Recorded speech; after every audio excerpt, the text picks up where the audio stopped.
दोस्तों सोचिए, अगर एक दिन आप ऐसी जगह जागें जहां चारों ओर सिर्फ सफेद मौत हो, न कोई रास्ता, न कोई आवाज, न कोई उम्मीद। यही हुआ था आरव मलिक के साथ। आरव एक भारतीय मौसम वैज्ञानिक था जो अंटार्कटिका में ग्लेशियर मूवमेंट पर रिसर्च कर रहा था। उसका काम था सैटेलाइट डेटा इकट्ठा करना और उसे मुख्य बेस तक पहुंचाना। एक दिन वह अकेला स्नो स्कूटर से डेटा ट्रांसमिशन पॉइंट की ओर निकला, लेकिन कुदरत को कुछ और ही मंजूर था। हादसा। अचानक जमीन कांपी, बर्फ के नीचे छुपी दरार खुल गई। आरव का स्नो स्कूटर उसमें समा गया। जब उसकी आंख खुली तो चारों ओर अंधेरा था। एक गहरी बर्फीली खाई, पैर में असहनीय दर्द, रेडियो टूटा हुआ, ऑक्सीजन कम। किसी तरह वह खाई से बाहर निकला, लेकिन अब वह मुख्य बेस से 70 किलोमीटर दूर अकेला और घायल था। अकेलेपन की शुरुआत। पहले 3 दिन उसने सिर्फ इंतजार किया, शायद कोई खोजने आए, लेकिन आसमान खाली था। धीरे धीरे उसे समझ आ गया, अगर जिंदा रहना है तो खुद ही रास्ता बनाना होगा। उसने बर्फ काटकर एक छोटा शेल्टर बनाया। सोलर बैटरी से बची खुची ऊर्जा संभाल कर रखी। पिघली बर्फ से पानी। लेकिन खाने की समस्या सबसे बड़ी थी। अनजानी साथी।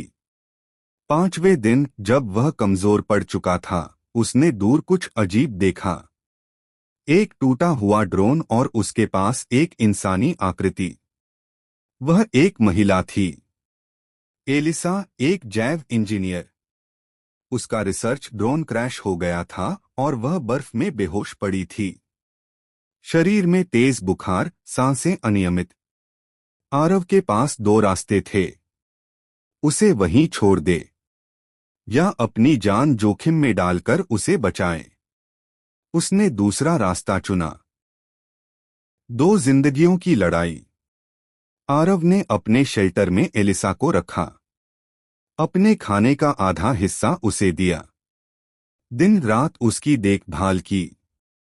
कई बार वह खुद भूखा सोता।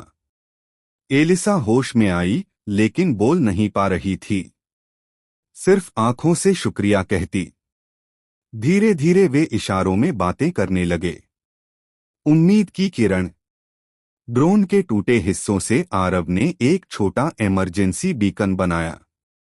हर शाम वे उसे ऑन करते। दिन बीतते गए। 10 दिन, 20 दिन। तूफान, ठंड, भूख, सबने मिलकर उन्हें तोड़ने की कोशिश की। एक रात एलिसा की हालत बिगड़ गई। उसकी ऑक्सीजन लेवल गिरने लगी। अब समय खत्म हो रहा था। आखिरी सफर। आरव ने फैसला किया, वह एलिसा को स्लेज पर बांधकर चलते चलते नजदीकी सी स्टेशन तक जाएगा। 40 किलोमीटर। टूटा पैर, शून्य से नीचे तापमान।